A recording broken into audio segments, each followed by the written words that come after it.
By Gary Kitchener, BBC News. Image caption like the Cheshire Cat, it's hard to tame something that keeps disappearing and reappearing. The offshore finance industry puts trillions of dollars worldwide beyond the taxman's reach. Bringing it to heel is like taming a cat, not just a normal moggy or thankless task in itself, but a Cheshire Cat, nebulous, hard to pin down, disappearing and reappearing when it likes. No one can actually agree on what a tax haven is, or even on the name. One person's tax haven is another's offshore financial center. No one can agree on how many there are, nor on exactly how much money is stashed offshore. No statistics are fully reliable, and this suits those who operate in offshore finance, from the owner of the wealth to the lawyer or accountant middlemen who manage the funds, to the often sun-kissed beaches of the jurisdictions where they are secluded or pass through. The industry's key word is privacy, or secrecy, a word it doesn't like so much. One adage cited by the taxation author and expert Nicholas Shaxson sums it up: those who know don't talk, and those who talk don't know. But do we really not know how much is stashed offshore? A report this September, co-authored by the economist Gabriel Zuckman, estimates about 10% of global GDP. The way we measure the size of the world's economy is held offshore, about $7.8 trillion, £6 trillion. The Boston Consulting Group reported it last year at about $10 trillion. If you were thinking, wow, that's bigger than Japan's economy, you'd be right. But if you want a real wow, try $36 trillion, the estimate offered by James Henry, author of the book Blood Bankers. That's twice as big as the US economy.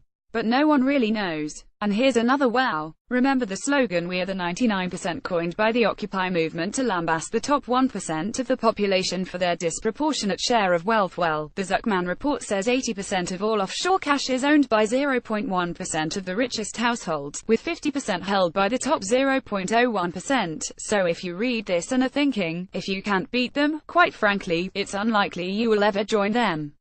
The management fees for the ordinary person will probably far outstrip the gains. As Nicholas Shaxson told BBC Panorama, at the very lowest end you'll have the middle classes doing little bits and pieces. But the large majority of what's going on, this is a game for rich people. Legal, but ethical. Surely we know some of how this works. The systems have a ring of familiarity: double taxation, tax inversion, trusts, shell companies, etc. It's just we don't usually know who's in the schemes and what they are getting out of them. The basic essence is rerouting money in one location where you don't like the taxation rules to another location, one that is stable and reliable where there aren't as many, or any. For example, if you want to protect your assets to stave off creditors, stick them in an offshore shell company. Hey presto, much harder to get at. Want to hide ownership of a property? Put it in a trust. This is not illegal. There are many other schemes, legal, illegal, and sometimes ethically debatable. But even within these categories there are many variables on what actually constitutes the good, the bad and the ugly. After all, in the film with that name, the ugly arguably wasn't as bad as the bad, and the good was hardly perfect. True to their Cheshire Cat-like origins, offshore financial centers (OFCs) do not always appear where one might expect them. That's because offshore, sorry to confuse you, is also onshore. This makes it impossible to pin down the global number of OFCs. It could be 50, 70 or more, and new ones come and go. The US and UK are arguably two of the biggest OFCs. For example, setting up shell firms is easy in some US states, like Delaware. And it's widely known that the City of London acts as the facilitating hub for crown dependencies and overseas territories that channel trillions of offshore dollars. The smaller, often island, nations are what Nicholas Shaxson calls captured states. Media playback is unsupported on or device media caption. Investigative journalist Nicholas Shaxson on why tax havens are like captured states. He told Panorama these places don't have a very deep pool of experienced people. They're just people who say, well, we trust the accountants, we trust the lawyers to tell us what's best for our island, and we'll do it. So how does offshore defend itself? Well, the jurisdictions say it's wrong to think there are banks in OFCs sitting on pots of gold. The money is simply being reinvested by companies, and that if there were no OFCs there would be no constraint on the tax rates governments might levy. OFCs, they say, simply pump cash around the globe, and the new transparency rules put in place over the past decade have severely limited tax evasion. It's certainly wrong to lump all the OFCs together. Some are better regulated than others. Down at the murkier end, dealings in Panama were exposed by leaks last year. But Bermuda's Bob Richards offered a stout defense of its financial services in an interview with Panorama carried out while he was still finance minister, citing a taxation system that had been in place for more than 100 years and adding that if other nations were losing out on tax they should sort their own systems out. Bermuda, he says, has fully signed up to an international agreement that allows for the automatic transfer of tax information within governments, and such a jurisdiction cannot be a tax haven. And Appleby, the financial services firm involved in these latest leaks, made the case for OFCs back in 2009, in the wake of the global crash.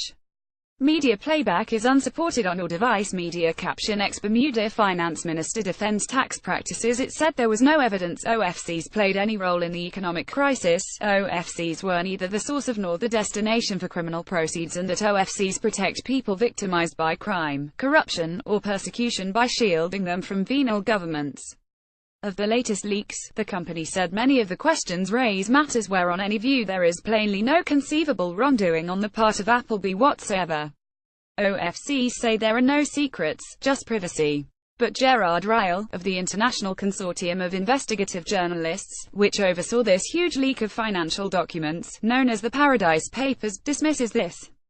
The only product that the offshore world sells is secrecy, and when you take away secrecy they don't have a product anymore, he told the BBC. Where you have secrecy, you have the potential for wrongdoing. Whatever term you prefer, the elusive nature of offshore makes it hard to root out wrongdoing. You could start an investigation into one firm or individual and be shuttled around from jurisdiction to jurisdiction, company to company, turning up a whole tranche of names on documents that are linked to no real owner, sometimes no real person, and lead absolutely nowhere. A vicious circle. You're probably also thinking, we've now had an awful lot of these financial leaks, haven't they changed anything? Spin backwards to April 2016. The Panama Papers have just come out. Iceland's PM, Sigmundur Gunnlaugsson, has resigned after the leaks showed he owned an offshore company with his wife. Thousands are demonstrating in Reykjavik to vent anger at their politicians. Some estimates put the protest numbers at 6% of the whole Icelandic population.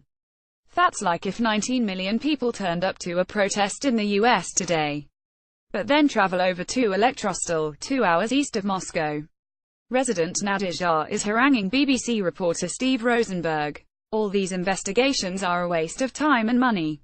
We know what you're up to. They're trying to rub Putin's face in the dirt, she says. It kind of depends on where you are. Image copyright Ragnar Hansson. Image caption Ragnar Hansson. At the Iceland protest in the West, at least people are questioning what high net worth individuals and multinationals can get away with. Is it right that they can use loopholes to keep more of their cash, or should it go to governments to spend on their people? To be fair, governments have been tracking stashed cash since the 2008 global meltdown, independent of any financial leaks, although their talk has usually been tougher than their action. Secrecy is now harder to achieve, transparency is greater. So-called country-by-country reporting, requiring multinationals to break down how they operate in different nations, has widened and public registries of companies have increased. Even Russia brought in a law requiring the disclosure of offshore assets. The result: since the law came in 3 years ago, dozens of the super rich have given up Russian residency to avoid it. There are also OFC blacklists mooted, but, as Nicholas Shaxson says, the big players will make sure their operations are not on it, and it will weed out only the minnows. The offshore firms will recalibrate, he says. When legislation changes, you will have this ecosystem kind of readjusting, and the money will shift to other places. And wealth holders will readjust too. Pump cash into diamonds and artworks, maybe adjust go and actually somewhere that charges low tax. What makes this a vicious circle is that many governments are fully prepared to sanction offshore finance. Indeed, many people in government use it, as these leaks show. And there is one thing we do know. If the super wealthy don't pay the taxes, the money has to come from everyone else. Which to many may sound a bit mad, but as the Cheshire Cat says, we're all mad here.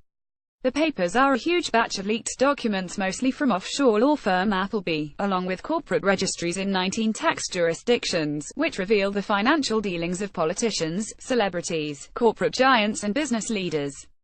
The 13.4 million records were passed to German newspaper Süddeutsche Zeitung and then shared with the International Consortium of Investigative Journalists (ICIJ).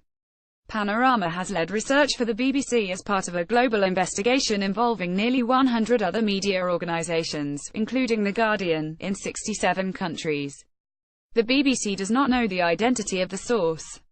Paradise Papers full coverage. Follow reaction on Twitter using Paradise Papers in the BBC News app. Follow the tag Paradise Papers. Watch Panorama on the BBC iPlayer UK. Viewers only.